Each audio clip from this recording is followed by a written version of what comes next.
Ninti El Bey, the owner of the property located in Piper Glen, Charlotte, North Carolina. This is an intro to the court case, Ninti El Bey versus the state of North Carolina and city of Charlotte. The judge clearly laid it out in law what the proper protocol is in dealing with the person who has claims on the property, not arbitrarily putting your hands on the person and their family and ejecting them without warrant, without probable cause, without any court order of any kind. This is going to be a prime example that we are in a time, and we have embarked on a time that the average person is going to be smarter than the attorneys, the judges, the people in municipalities and in quote unquote high places. And of course, smarter than the law enforcement arm. And this is called what's in biblical terms, where the first is the last and the last will be the first. And I am ushering in that spirit by example.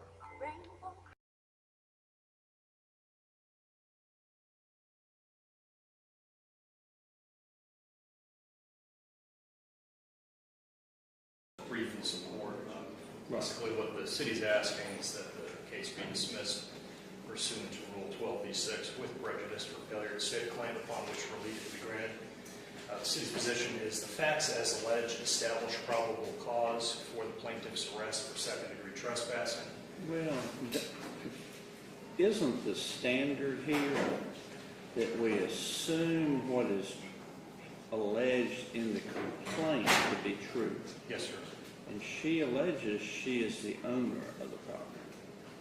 Well, she actually alleges she's the owner, she's the tenant, but all of her claims of ownership or tenancy, assuming they are true, are based on the mistaken belief that as a member or associate with the Moorish nation, if you look at page 20, she's claiming she doesn't ownership. say how she owns the property.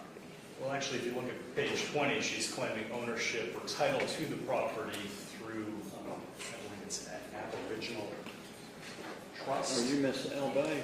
Yes, sir. All right. I came in and there was a hearing going on. I didn't know if it was live with you right next.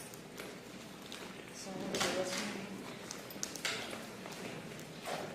You're not going to mention That it's not clear to me, well, having read the on complaint. page 20, she claims there's no higher claim to property and land ownership in these United States of America than aboriginal title. The secured party plaintiff possesses aboriginal title. Well, but that's in an exhibit list in a statement, not in the actual pleading. Thank you. She alleges in other places she is the owner of the property. Now, it is not defined in any detail on what theory she is the owner of.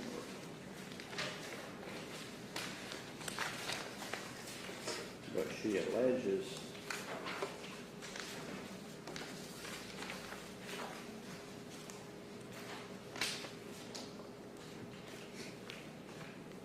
Well, I would refer the court to paragraph 2. I can't hear you talking. Oh, sorry. I would refer the court to paragraph 2. She does seem to, certainly the reasonable inference from the facts and allegations in the complaint is that the only way by which she claims title to the property is through her association with the Moorish nation. Also, she references a deed that the authorized representative of the property owner, J.P. Morgan Chase, Chase Bank presented to officers. The mere existence of a deed on one date doesn't prove ownership of property 6 months later. But There's again, nothing that says, assuming the facts as alleged is true, what officers on scene were presented with was, according to her allegations, an authorized representative of the owner of the property presenting a deed or title to the property. So the question for officers then, did they have reasonable or probable cause to believe, based on the representations of the authorized representative of the bank on the scene that day, to establish the elements for second-degree trespass? there was nothing in the pleadings to the effect there was a court order for eviction or removal. Sure.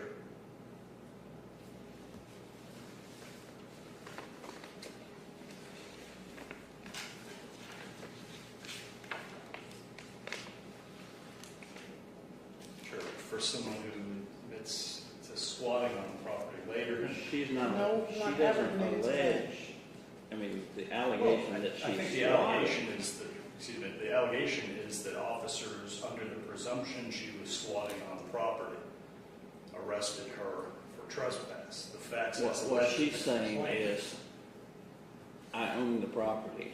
I told them I owned the property. Well, And they arrested me on my own property and took me off. Now, whether she can prove that, She actually claims tenancy and residency of the property. and she also claims ownership. I see legal tenancy, paragraph 11, page 3, legal nature of plaintiff's residency, paragraph 14, also on page 3.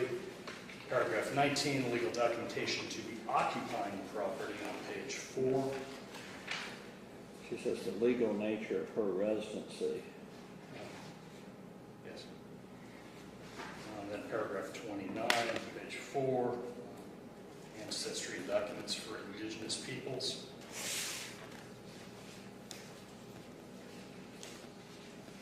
She does in paragraph 43 on page 6 claim it is her home.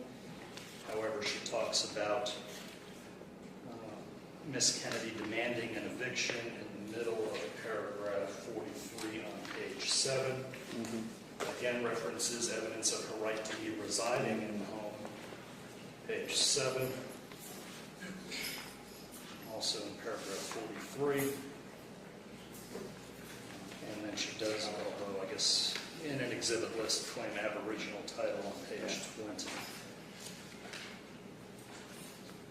So I think the reasonable inference from that is she is claiming legal lawful tenancy. I mean, the problem is,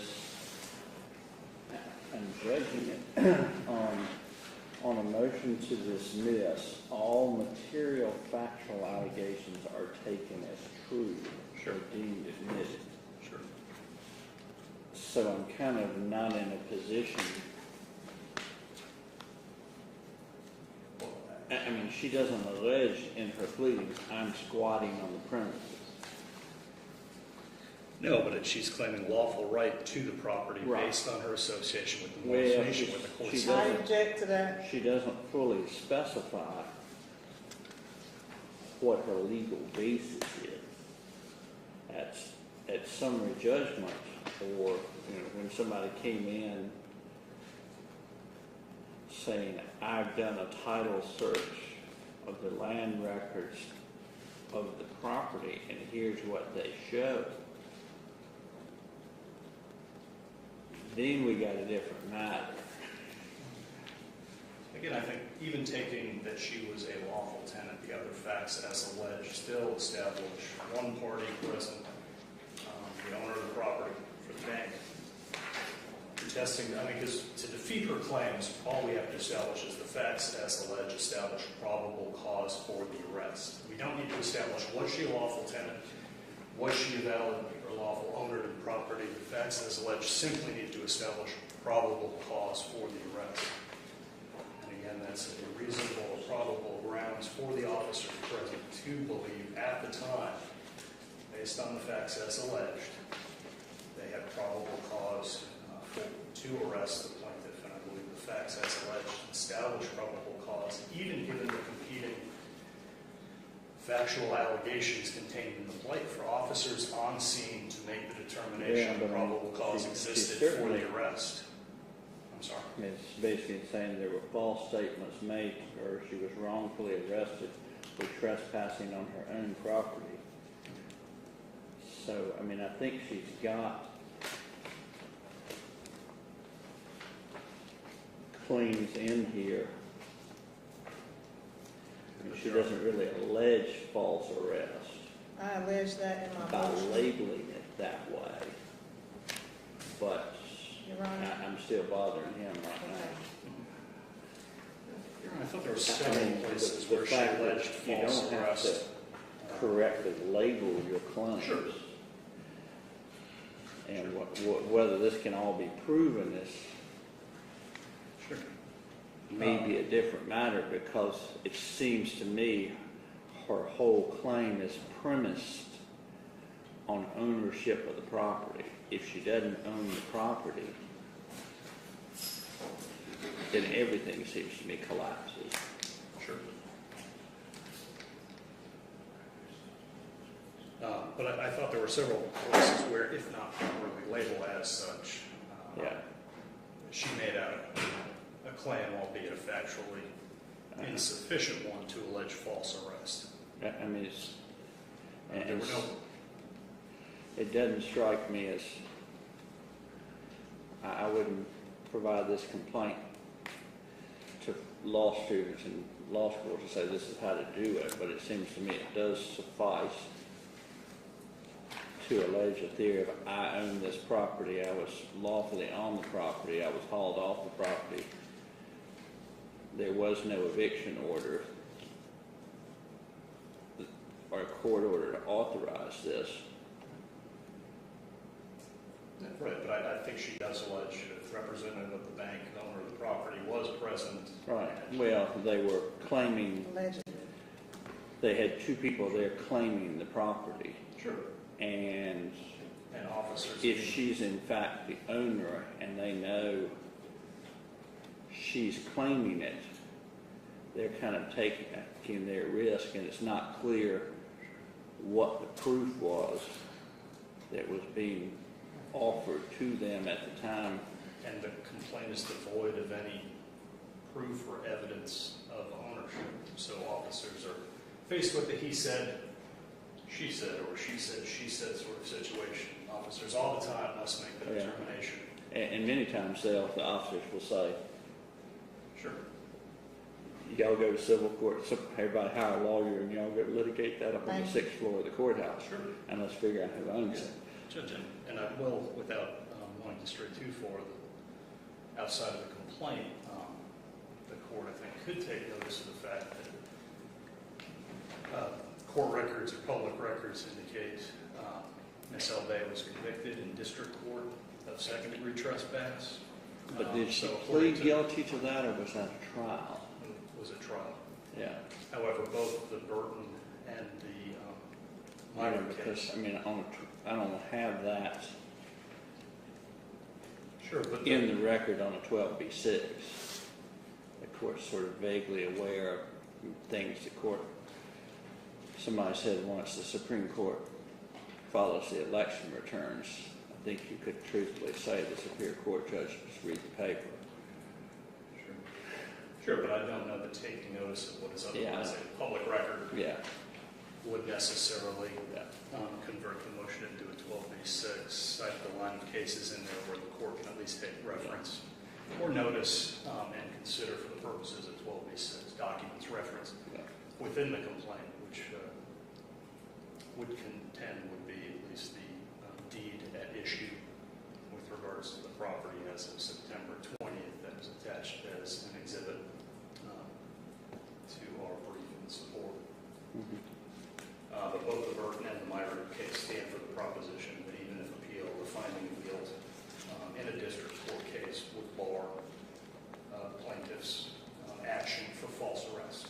And I have those cases that the court would like me to approach. What's that? Burton as well as the Myrick. It's Burton versus City of Durham and Myrick versus Cooley, which stand for the proposition that a conviction in District, well, probable cause, first step. The existence of probable cause for an arrest defeats all claims for a civil rights violation for false arrest, Well, as well as further the fact that conviction in district court does the same. are those things on appeal to the Superior Court Division? Yes, yes, and 4 of them were already dismissed of the same. Well, I'm just trying to ask I you. would say Myrick versus Cooley states that even if they are on appeal, the finding of guilt is binding unless there's an allegation that the conviction or finding was improperly or fraudulently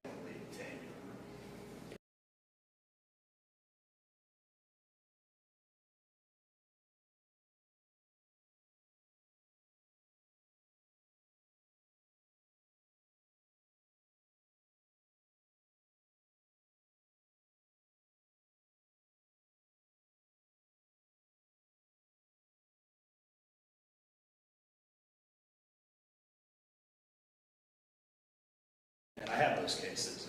All right, let me see those.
What else you want to tell me?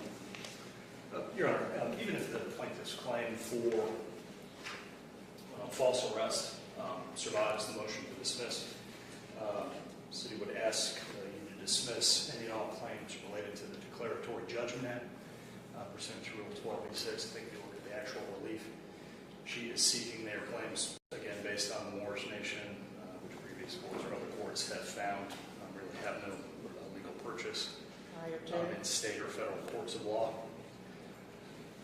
Additionally, she's alleged complaints that are without any factual or legal support for their existence.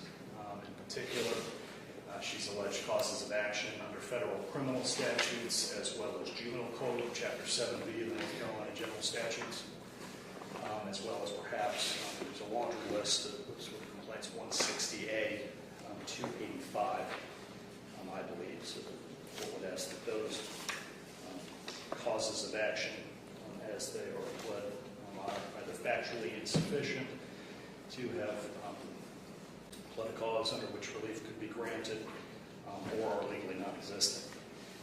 With regards to her, it's the fourth count violation on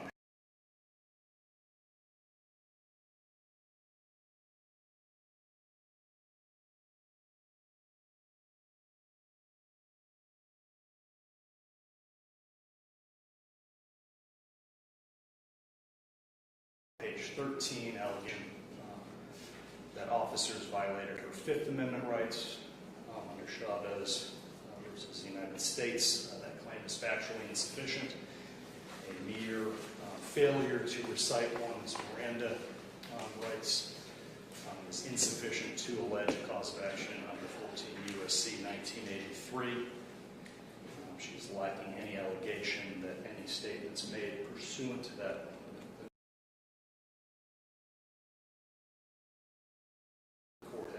prophylactic rule and not a constitutional right is addressed better in criminal court where the statements might be suppressed. So any barring or in light of the lack of any allegation that those statements were used to trial, that cause of action is also factually insufficient.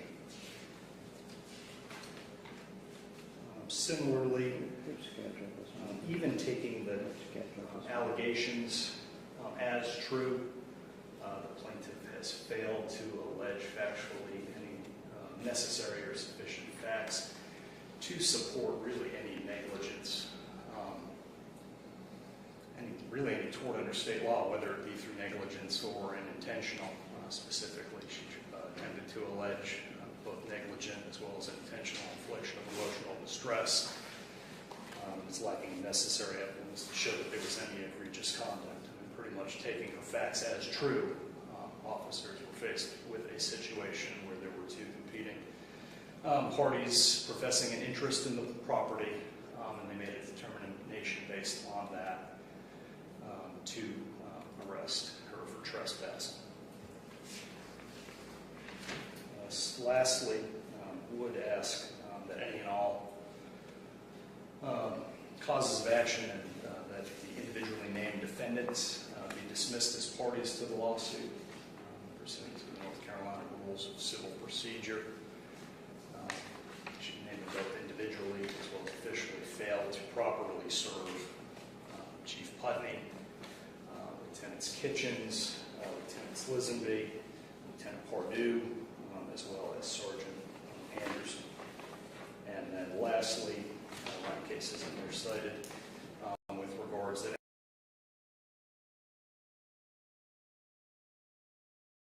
any and all claims against the Charlotte-Mecklenburg Police Department be dismissed. She's properly named the city.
Mrs. Ninti. What her legal basis is at summary judgment, or when somebody came in saying, I've done a title search of the land records of the property and here's what they show, then we got a different matter. Again, I think even taking that she was a lawful tenant, the other facts as alleged still establish one party present, the owner of the property for the bank. Contesting, I mean, because to defeat her claims, all we have to establish is the facts as alleged establish probable cause for the arrest. We don't need to establish, was she a lawful tenant? Was she a valid or lawful owner of the property? The facts as alleged simply need to establish probable cause for the arrest. And that's a reasonable or probable grounds for the officers present to believe at the time, based on the facts as alleged, they had probable cause to arrest the plaintiff. And I believe the facts as alleged establish probable cause, even given the competing factual allegations contained in the plate for officers on scene to make the determination that probable cause existed for the arrest. I'm sorry. It's basically saying there were false statements made to her. She was wrongfully arrested for trespassing on her own property. So, I mean, I think she's got claims in here. I mean, she doesn't really allege false arrest I allege that in my by motion. labeling it that way. But Your Honor. I'm still bothering him right Okay. now. I thought there were I several mean, places the where she fact that alleged you false don't have arrest. to correctly label your claims. Sure. And whether this can all be proven is Sure. maybe a different matter, because it seems to me her whole claim is premised on ownership of the property. If she doesn't own the property, then everything seems to me collapses. Sure. But I thought there were several places where, if not properly labeled as such, Yeah. she made out a claim, albeit a factually insufficient one, to allege false arrest. I mean, it's, There were no. it doesn't strike me as, I wouldn't provide this complaint to law students in law school to say this is how to do it, but it seems to me it does suffice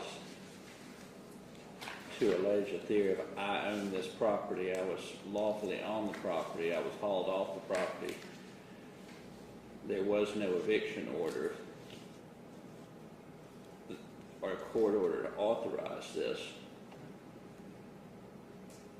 Right, but I think she does allege that the representative of the bank, the owner of the property, was present. Right. Well, they were claiming, Allegedly.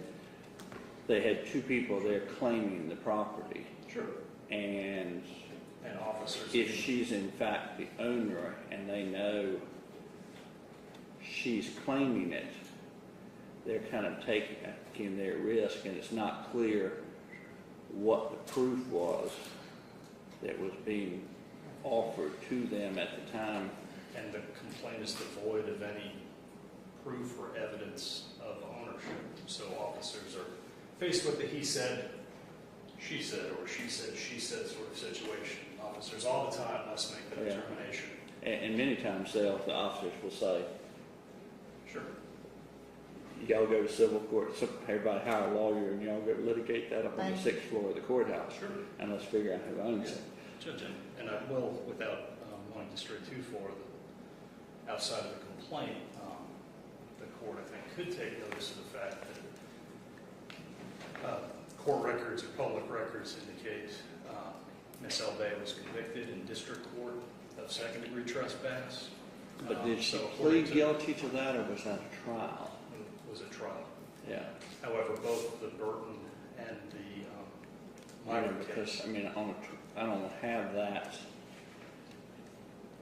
Sure, but in the record on a 12B6. The court's sort of vaguely aware of things the court, somebody said once the Supreme Court follows the election returns. I think you could truthfully say the Superior Court judge just read the paper. Sure, but I don't know that taking notice of what is otherwise a public record would necessarily convert the motion into a 12b6. I have the line of cases in there where the court can at least take reference or notice and consider for the purposes of 12b6 documents referenced within the complaint, which would contend would be at least the deed at issue with regards to the property as of September 20th that was attached as an exhibit to our brief in support. But both the Burton and the Myrick case stand for the proposition that even if appeal, the finding of guilt in a district court case would bar plaintiff's action for false arrest. And I have those cases that the court would like me to approach. What's that? Burton as well as the Myrick. It's Burton versus City of Durham and Myrick versus Cooley, which stand for the proposition that a conviction in district, probable cause, first step. The existence of probable cause for an arrest defeats all claims for a civil rights violation for false arrest, as well as further the fact that conviction in district court does the same. Are those things on appeal to the Superior Court Division? Yes, and 4 of them are already dismissed of the same. Well, I'm just trying to ask. I would say Myrick versus Cooley states that even if they are on appeal, the finding of guilt is binding unless there's an allegation that the conviction or finding was improperly or fraudulently obtained. And I have those cases. Let me see those.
What else you want to tell me?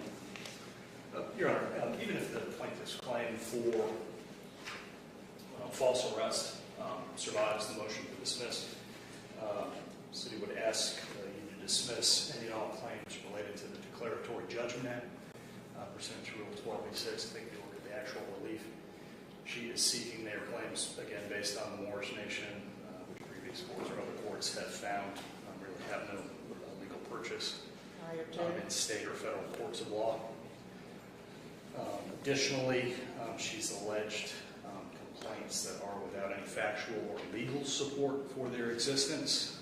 In particular, she's alleged causes of action under federal criminal statutes as well as Juvenile Code, Chapter 7B of the North Carolina General Statutes, as well as perhaps there's a laundry list of sort of complaints 160A, 285.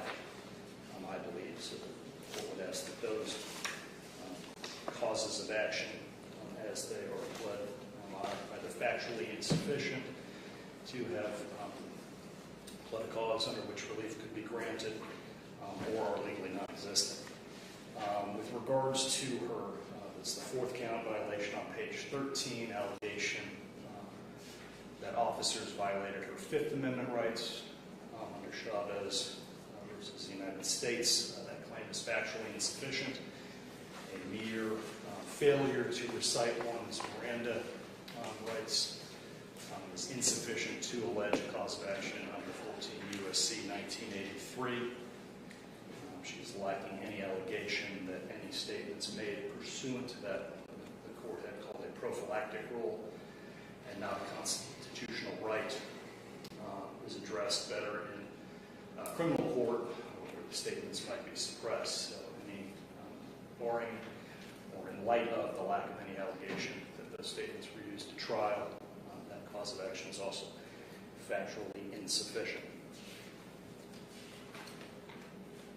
Similarly, even taking the allegations as true, the plaintiff has failed to allege factually any necessary or sufficient facts to support really any negligence, any tort under state law, whether it be through negligence or an intentional. Specifically, she tended to allege both negligent as well as intentional infliction of emotional distress. It's lacking necessary evidence to show that there was any egregious conduct. And pretty much taking the facts as true, officers were faced with a situation where there were two competing parties professing an interest in the property, and they made a determination based on that to arrest her for trespassing. Lastly, would ask that any and all causes of action and that the individually named defendants be dismissed as parties to the lawsuit pursuant to the North Carolina Rules of Civil Procedure.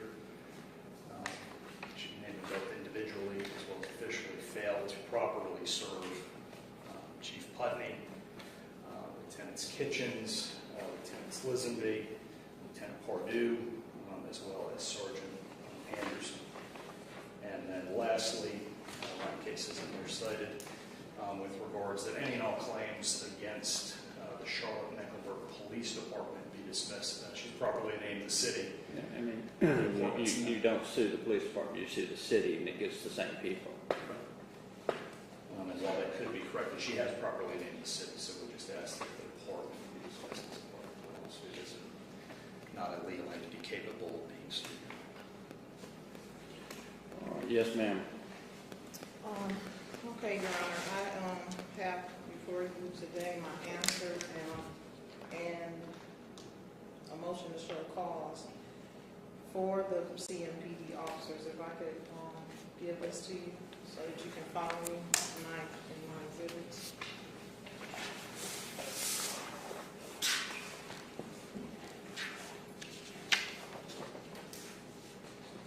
First off, Your Honor, I would like to say that the cases that were brought against me for trespassing and breaking and entering were improperly applied. I need you to speak up.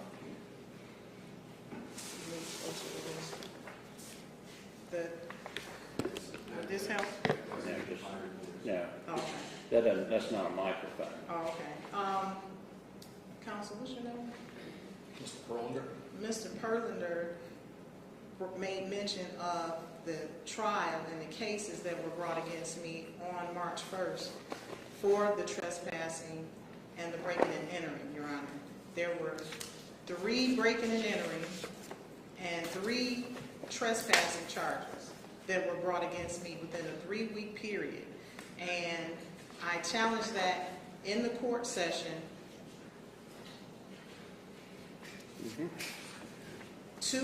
4 of the charges were dismissed, Your Honor.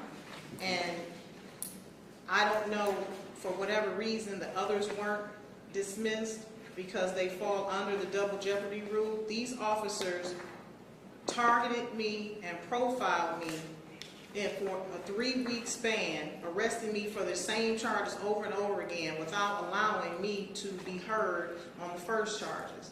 It's a series of redundant charges of the same charges, first of all. Second of all, the plaintiff's complaints solely relates to the events events that occurred, I guess on or about October 20th.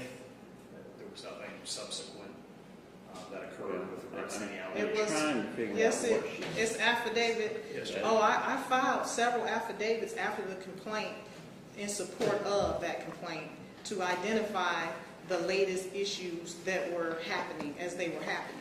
So it is in the file. It's a big book, but you'll get to it if you get a chance to read it. It's in there. I answered his motion for this dismissal. And what I say to that is I have claims for which relief can be granted. The false imprisonment, of course, under North Carolina General Statute 1-52, Section 19, pursuant to North Carolina General Statute 1-52(3), the ethnic animosity, pursuant to thirdly, pursuant to North Carolina General Statute 14-3, B and C. Then, of course, the Title 42 United States Code 1983, deprivation of rights under the coloring law. Number 5, pursuant to 1-5213, I'm claiming against a public officer for a trespass under the color of his office, and there were 20 of them.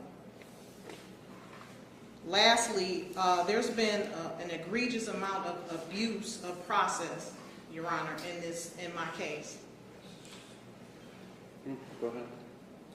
I was saying, lastly, there has been an egregious amount of abuse of process in my case, Your Honor. This is the second time in a 5-year span that I've been targeted and attacked by Charlotte Mecklenburg Police Department. There is a profiling that goes on with people who claim more status, so I was immediately targeted by my name. I immediately gave the police department my lawful claim to the property, which stems from a private agreement that I've had with J.P. Morgan and Chase, which was initiated during my capacity as a mortgage broker, lender, and servicer. If you go to the tab that says my credentials towards the back, you will see my credentials as a licensed mortgage broker, servicer, and lender's license. I'm licensed broker in 2 states. Your Honor, I have a long, vast history in the real estate industry. I'm an expert witness for Thompson and Rudders. So, you know, their claims of all of this media hoo-ha all over the news is an attack on anyone claiming a Moorish heritage or a Moorish status. And that's the only reason I'm bringing this up, because they always bring it up. I'm standing on law, and the law that I'm standing on is pursuant to the Uniform Commercial Code. This was a private contract based on a creditor-debtor relationship for the last several years from the alleged bank that these officers claim to be acting for. They overstepped their bounds. This alleged bank has not come forward to corroborate any of the police officers' claims or this real estate agent's claims. They did not state a claim against me during the trial on March 1st, 2016. In fact, I have not been challenged. My claim of interest in the property has not been challenged by this alleged bank. They have not brought any claims against me. There is no injured party. Charlotte Mecklenburg police officers overstepped their authority, impeding on my private contract without probable cause to do so. The charges of trespassing and breaking and entering were improperly applied. And 4 of the charges were already dismissed by the DA. And I am confident the rest of them are under appeal because they fall under the double jeopardy theory, to where they just kept coming in my neighborhood harassing me for the same thing. Even when I had a court order to enter back into the house, I temporarily restrained a real estate agent who hadn't produced any authority when they came out there on October the 20th. I had my documentation that was filed in the county. There's a certified copy in there. That's going to be your second tab. Certified copy from the county in which I'm claiming my claim of interest. I showed the officers this. The real estate agent. Do you have somewhere in these materials the document that gives you title or ownership to the property? The title to the ownership of the property stems from, if you want to go to the tab where... How about if I do this? I mean, hand this notebook. It's number 2. To the courtroom officer, and let me get you to pull out for me the document that gives you title to the property, so I can make sure I understand. And then this... Okay, so, I mean, I want to get the notebook back because I want to make sure I have a chance to read it and review it. But what I'm seeing that has been the document that gives you title or ownership or a legal interest in the property, I gather is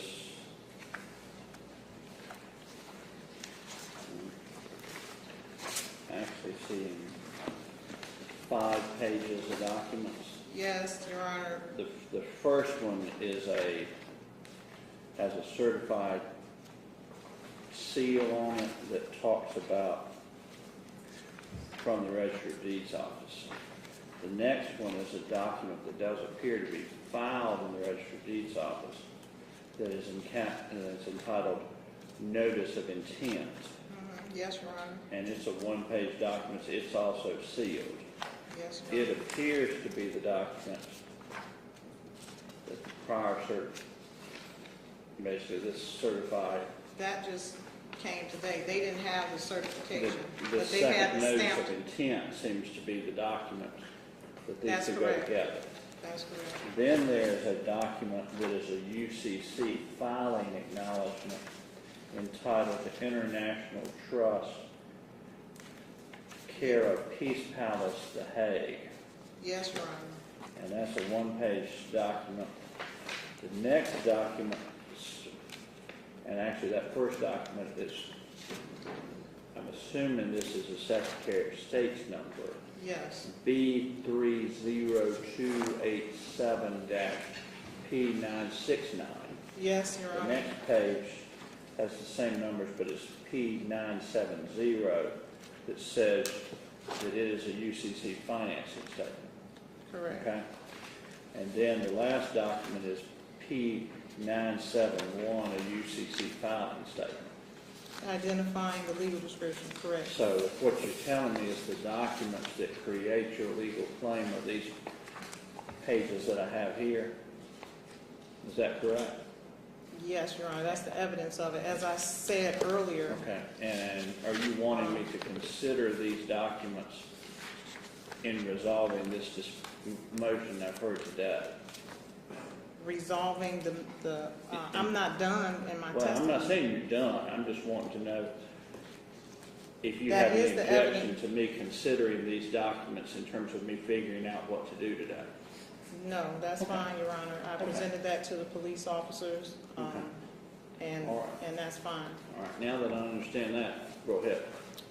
Okay, so based upon that, upon the time of me showing them and giving them this, and in fact, I sent a copy of this to the police department, chief of police, and his attorney, executive, Brian Cunningham, before I even came to town, letting him know the lawful status of which I was claiming and my relationship to this house and with this bank. So I have all proof of that, the emails and the confirmations and everything. So they already, the higher ups already knew that I was in this house.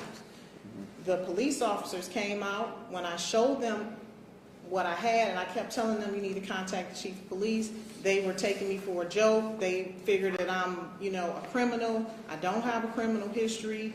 The only history I have is when I came to Charlotte, North Carolina, and I have an arrest record from police officers targeting me and profiling me. If you can go to the tab that says charges dismissed, you will see the first charge, the 4 charges that were dismissed on March 1st, 2016, the trespassing and the breaking and entering, and a couple of vehicle charges were dismissed.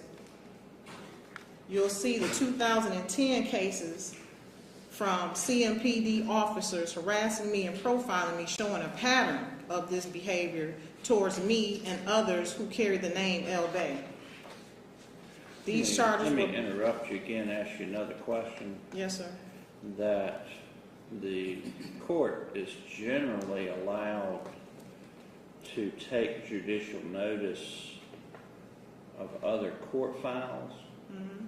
Do you have any problem if after the hearing I get the clerk to pull me these file numbers so I can look at the actual files and see what the status is? I don't have any problem with it. Okay. I got a copy right here of the appeals. Well, I'll just, I'll pull That's the whole fine. file. You have any problem with me doing that? No, I don't have a problem. City with have any that. problem with that? Actually, Your Honor, Well, I'll if just. there's no objection, I got a certified copy. Well, I'll just get the whole, look at the entire files. As I stated, the remaining charges are charges of a excessive nature, Your Honor. They're derived from the same poisonous fruit, from the same poisonous tree, fruit from the same poisonous tree as the first charges that were improperly applied. They charged me 3 times with trespassing in a 3-week period, 3 times with breaking and entering in a 3-week period, with the intent to harass. And they admitted on the stand on the 3rd that they had premeditated coming out there. So they went looking for a real estate agent to come over there and use her as a scapegoat. They got on the stand, Officer Anderson got on the stand and stated that he already knew my name, he already knew my birth date, he already knew everything about me before he got there. Okay. And the other officer got on the stand and admitted that they did research to find out who was possibly an agent on the house and all of this stuff, and he gave her legal advice. It's all in the transcripts. He gave her legal advice to come over to the property to put me out. And she got on the stand and could not produce any lawful delegation of authority. Like I said, I subpoenaed JP Morgan and Chase.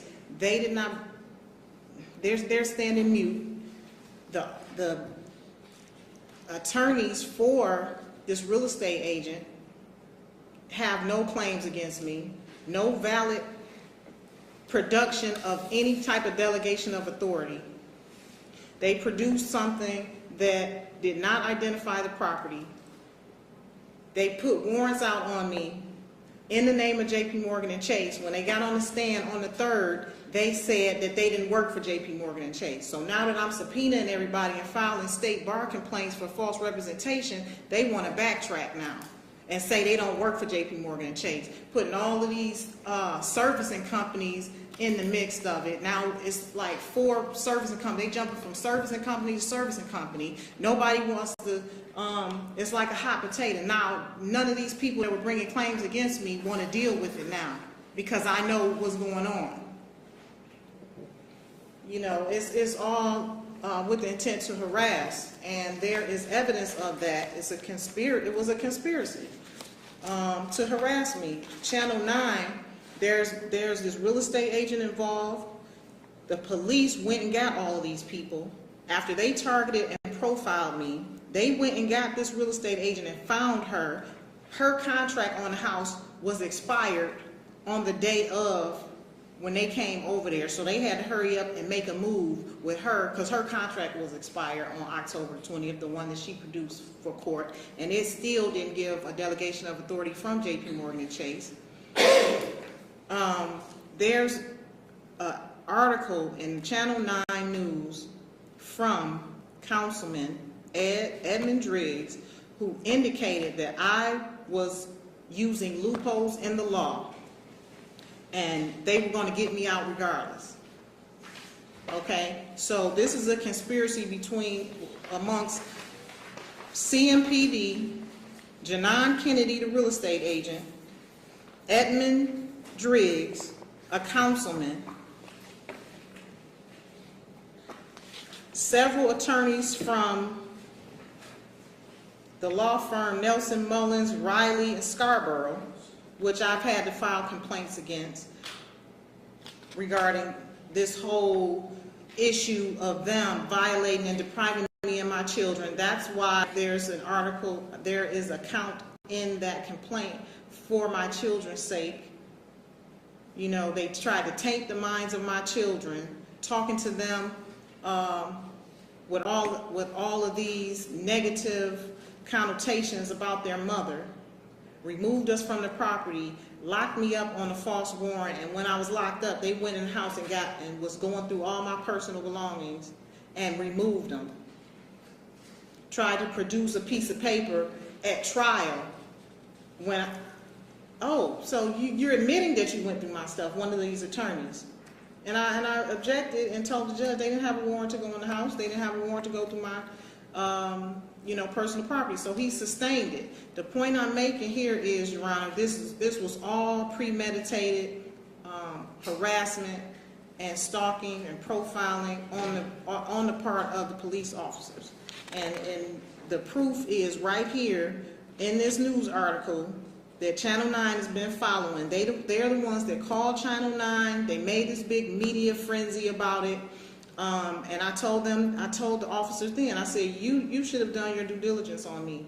You know, you're trying to paint a picture that I'm this criminal squatter. I've never been accused of squatting. I have a long history as a real estate professional, licensed broker in good standing, as I stated, Thomas & Rudders, expert witness, author, publisher. I mean, you name it. I've done it in real estate.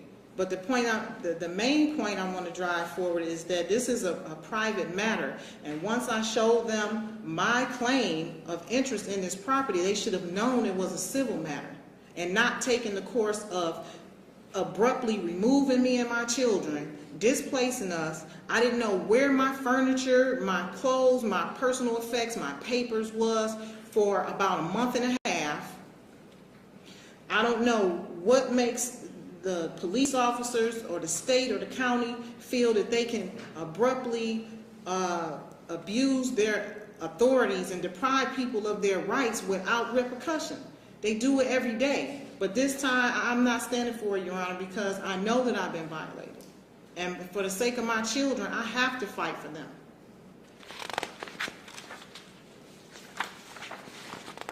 And the copy of the complaints that I filed against these attorneys that are now backtracking is all in here. The one attorney, Travis Bustamante. I'm not, the matter before me of what about the attorney didn't hear. Okay, I'm just making the, showing. The issue I've got is, do you have a valid claim against the city of Charlotte? Okay, the valid claim is stated in the complaint, Your Honor. And also, as I stated from the beginning, the false arrest, and I cited the statute, and I'm claiming the ethnic animosity because this is a pattern that they've done to me and my children for over the past 5 years. The deprivation of rights, Title 42 U.S.C. 1983, and also I'm stating claims for relief pursuant to 1-5213. These officers overstepped their bounds under the color of their office, abuse of process, warrantless trespass. You know, this was a malicious and deliberate misuse or perversion of regularly issued court processes. They totally threw out the window the fact that this is someone's home that they're residing in, and that I was supposed to have due process to be heard in a court of law, no matter what they thought.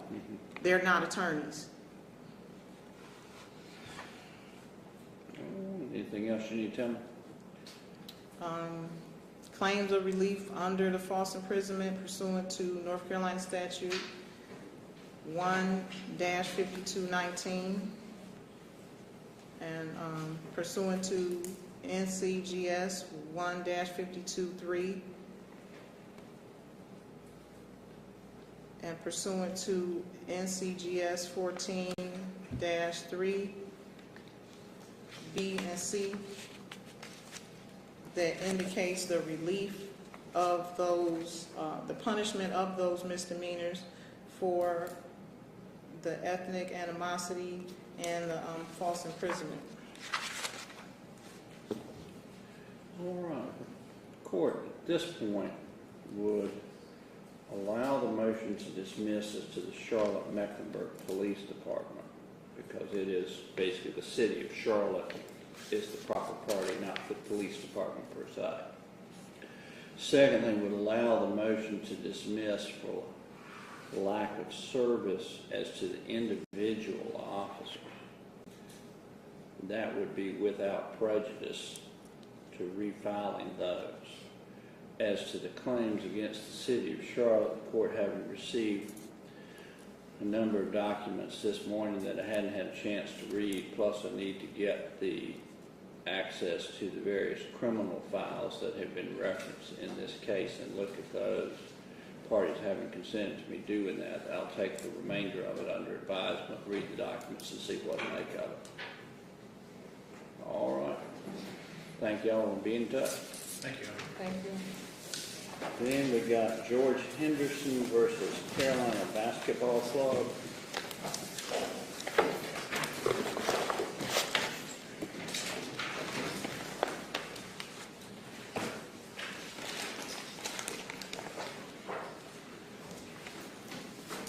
Good morning, Your Honor.